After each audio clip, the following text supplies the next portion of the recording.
हाँ जी, मैं Gopal Sharma dot motivational channel से।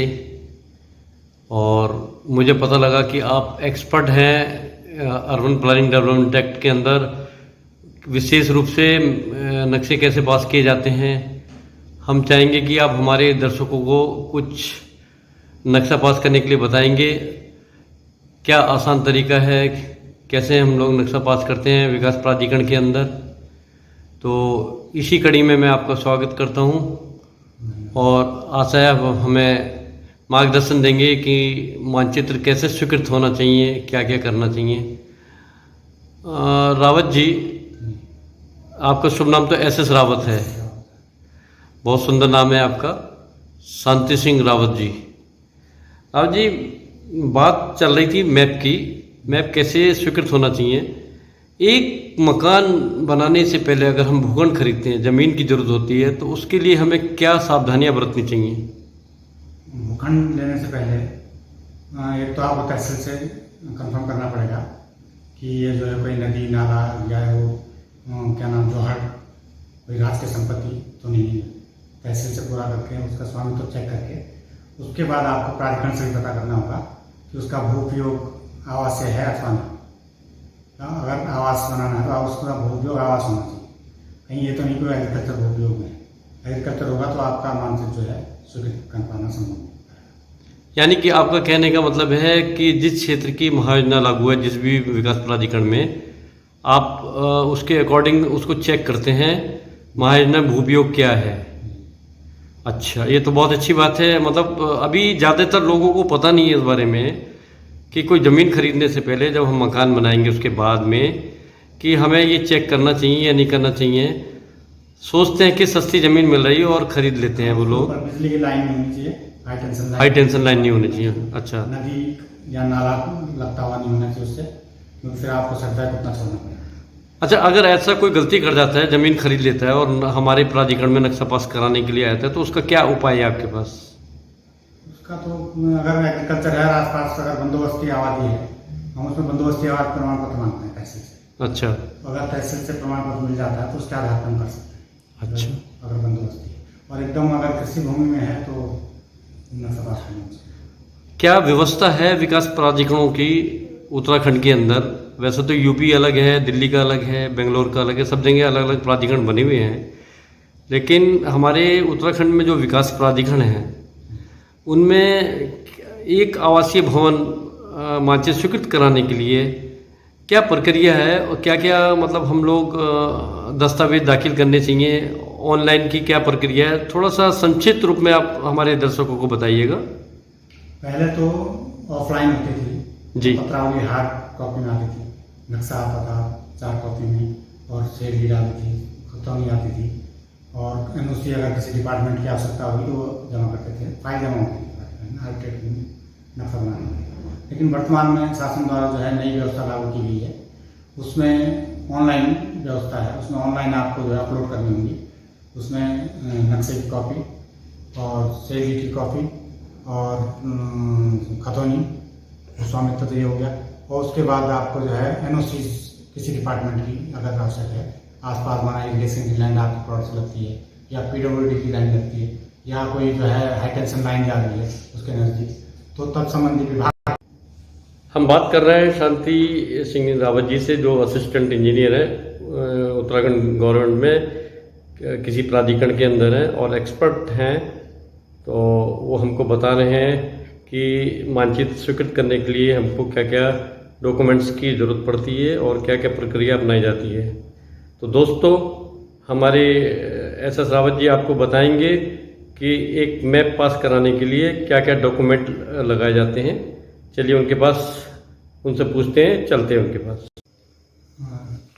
आपने ये कहा है कि मानचित्र स्वीकृति के लिए क्या क्या दस्तावेजों की आवश्यकता है। उसके लिए आप ऊडा की वेबसाइट पे जा करके आप देख सकते हैं, उसमें एक चेकलिस्ट है। उस चेकलिस्ट में सभी डॉक्यूमेंट्स जो जो आवश्यक हैं वो वर्णित हैं और ये कॉपी मेरे पास अवेलेबल है।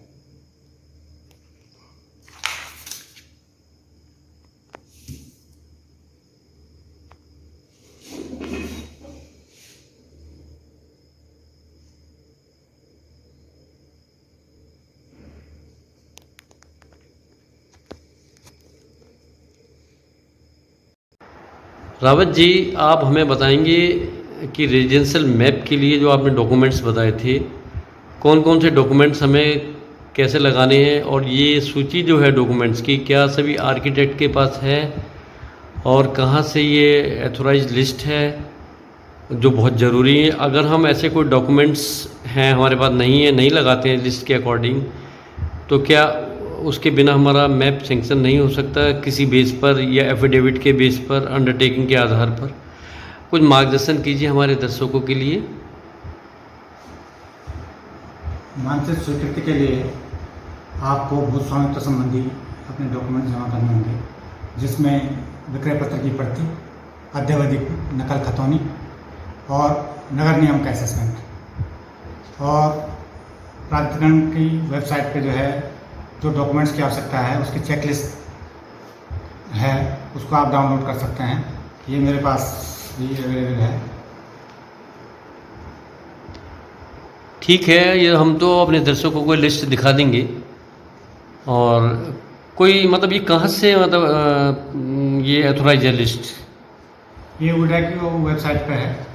अच्छा, वेबसाइट पर अगर कोई दर्शक देखना चाहे, हाँ, या कोई भी हमारा जो मैप सेंक्शन कराना चाह रहा है व्यक्ति, वो उडा की वेबसाइट पे जाके देख सकता है। हाँ जी, देख सकते हैं।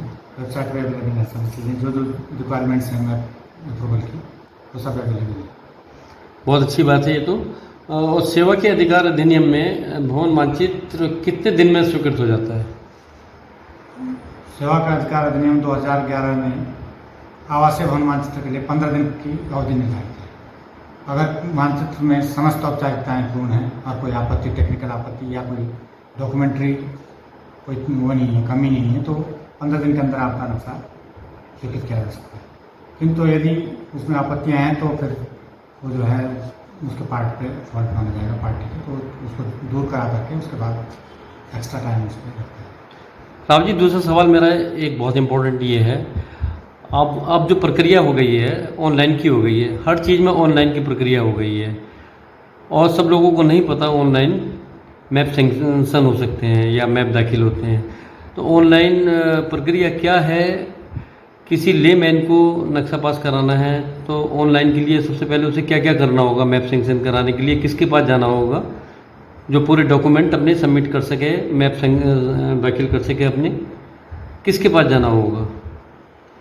प्राधिकरण द्वारा जो है कुछ आर्किटेक्ट्स रजिस्टर्ड हैं, कुछ ड्राफ्ट्समैन हैं, कुछ इंजीनियर्स हैं, उन पे आप किसी भी अधिकृत व्यक्ति के पास आप जा करके अपना मानचित्र तैयार करवा के वहीं से वो लोग अपलोड करते हैं। सरकार द्वारा एक नई व्यवस्था भी शुरू की गई है, कुछ सेंटर्स खोले गए हैं, वहाँ आप जो है अपने डॉक्यूमेंट नक्शा तैयार करवा के और वहाँ जा कर के आप स्वयं भी अपलोड करवा सकते हैं। उसकी कुछ फीस है जो आप उनको पे करेंगे।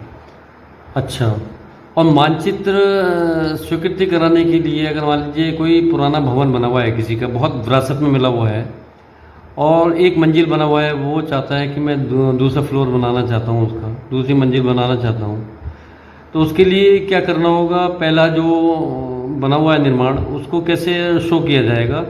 क्या क्या प्रूफ देना होगा उसका पुराने का?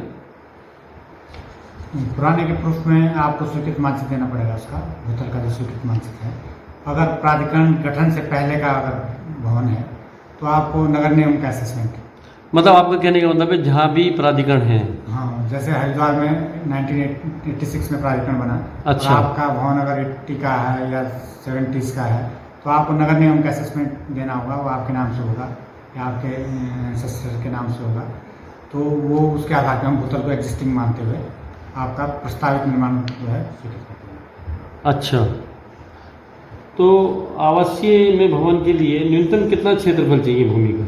न्यूनतम क्षेत्रफल 30 स्क्वायर मीटर है इस समय। अगर 30 स्क्वायर मीटर किसी पर भूमि है तो मैप सबमिट करने की ज़रूरत नहीं है किसी भी प्राधिकरण में? नहीं, मानचित्र पास कराना तो प्रत्येक दिशा में आवश्यक है, चाहे कितना बड़ा। नहीं, अभी आपने बोला कि 30 मीटर तक न्यूनतम क्षेत्रफल चाहिए आवासीय के लिए। अगर किसी पे 29 मीटर वर्ग मीटर भूमि है तो उसके लिए उसको क्या करना होगा? क्या मैप उसको भी सबमिट करना होगा? नहीं, 30 वर्ग मीटर से कम पे आवासीय मानचित्र पास ही नहीं होगा। वो पास करवाना भी चाहेगा तो भी नहीं होगा, उसको 30 स्क्वायर मीटर मिनिमम रिक्वायरमेंट है। नहीं, अगर 29 मीटर किसी पर वर्ग मीटर है और गरीब आदमी है तो वो क्या करेगा? उसमें फिलहाल तो ऐसी कोई व्यवस्था नहीं है। तो फिर कंपाउंडिंग अगर माना बन जाता है तो कंपाउंड हो सकता है, कोई बना हुआ भवन तो कंपाउंड हो सकता है। अच्छा, अभी कोई व्यवस्था नहीं है, आपका कहने का मतलब है कोई बाइलॉज में व्यवस्था नहीं है। पूर्व में 125 वर्ग मीटर था न्यूनतम भूखंड क्षेत्र पर, वर्तमान में सरकार द्वारा जो है ये 30 वर्ग मीटर किया गया है। अच्छा, होटल के लिए कितना चाहिए न्यूनतम? होटल कॉमर्शियल के लिए?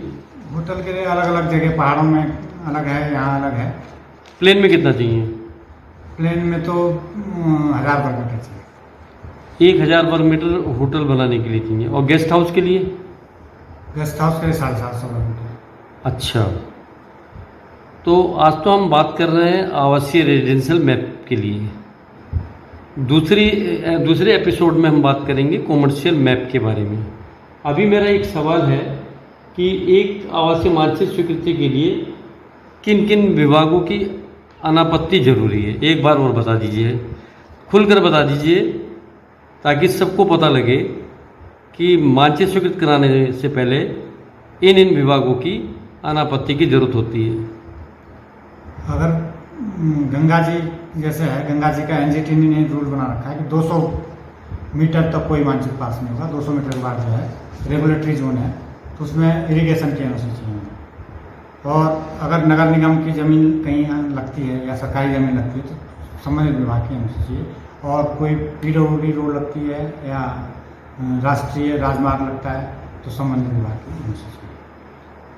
रावत जी, फ्लोइंग रिवर के बारे में ऑनरेबल हाई कोर्ट का ऑर्डर है कि कोई फ्लोइंग रिवर है, बरसाती नदी है या कोई फ्लोइंग रिवर, बरसाती तो नहीं आएगी, फ्लोइंग रिवर अगर कोई है तो उसकी एनओसी कहाँ से मिलेगी?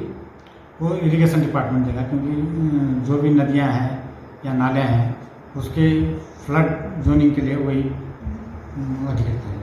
अच्छा, और मानचित्र स्वीकृति के लिए हमें क्या क्या शुल्क जमा कराना पड़ता है? एप्लीकेशन शुल्क क्या है, और जो बाद में शुल्क लगते हैं, जो फीस लगती है, क्या क्या जमा कराने पड़ते हैं? एक तो पहले जब आप फाइल अपलोड करते हैं तो उसको एक्सेप्ट करने से पहले एक सबमिशन फी लगती है। सबमिशन फी जो है 100 वर्ग मीटर की 100 रुपये, 200 की 200। एप्लीकेशन फ़ीस क्या होगी? किस किस एरिया पे कितना शुल्क लगेगा? अगर आपको मालूम है तो बता दीजिए। दूसरा हमें ये बताइए, अगर मानचित्र स्वीकृति की स्थिति में आ जाता है तो बहुत सारे शुल्क होते हैं, जैसे डेवलपमेंट चार्ज होता है, सुदृढ़ीकरण शुल्क होता है। क्या क्या शुल्क होते हैं प्राधिकरण में जो जमा करने जरूरी हैं, हमें आप दर्शकों को बताइए। पत्रावली जमा करते समय आपको सबमिशन फीस जमा करनी पड़ती है। वो 300 वर्ग मीटर तक तो 300 रुपये है, 100 वर्ग मीटर पे 100, 200 पे 200, 300 पे 300। उसके बाद प्रत्येक वर्ग मीटर पे 2 रुपये प्लॉट एरिया। और मानचित्र जब जमा हो जाता है तो उसके बाद जो आपको चार्जेस देने होते हैं, विकास शुल्क होता है, सुपरविजन शुल्क होता है, और क्या नाम उसका, लेबर सेस। जी, रेरा टैक्स, लेबर सेस और लेबर सेस। अच्छा, sub division charge. Okay okay, हाँ, अब लेबर सेस भी लगने लगा है। मलबा भी हो गया, मलबे का भी ना वो सब मर्ज हो गया उसी में, डेवलपमेंट चार्ज में। इको और जो स्टेकिंग चार्ज था वो उसी में डेवलपमेंट चार्ज में। ठीक है रावत जी, और कोई विशेष ध्यान देने वाली बात है मैप के लिए हमें? अच्छा, एक बात मैं और पूछना चाहूँगा। अभी प्लॉट के ऊपर जो है आवेदन करने से पहले प्लॉट पे खड़े होकर फोटोग्राफ भी कराना जरूरी होता है, क्या ये सही है? वो वैसा है केवल कि आपका प्रूफ कि यहाँ वैकेंट प्लॉट है। जैसे विक्रय पत्र जब आप पंजीकरण कराते हैं तो उसमें भी फोटो लगा देना चाहिए। तो हम भी उसी आधार पर कि मौके पर कोई बिल्डिंग नहीं बनी और अपने भूखंड पे हो, अगर रिक्त भूखंड लगभग आइडिया उससे हो जाता है कि हम रिक्त भूखंड और आसपास की लोकेशन क्या है। अच्छा, ये बताइए, नक्शा पास करने के लिए, मैप सेंक्शन कराने के लिए यूपी और उत्तराखंड या अन्य स्टेट में भी लगभग समान ही नियम होंगे या कुछ अलग हो सकते हैं?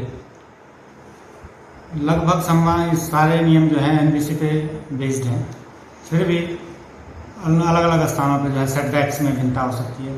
सेटबैक, एफआर वगैरह, इनमें भिन्नता हो सकती है।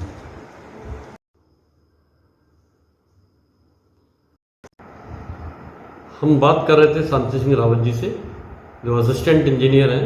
अभी आपको दर्शकों उन्होंने आवासीय मैप सेंक्शन करने के बारे में बताया है। आशा है जो उन्होंने आपको नियम बताए हैं, मैप सेंक्शन करने की प्रक्रिया बताई, वो आपको पसंद आई होगी।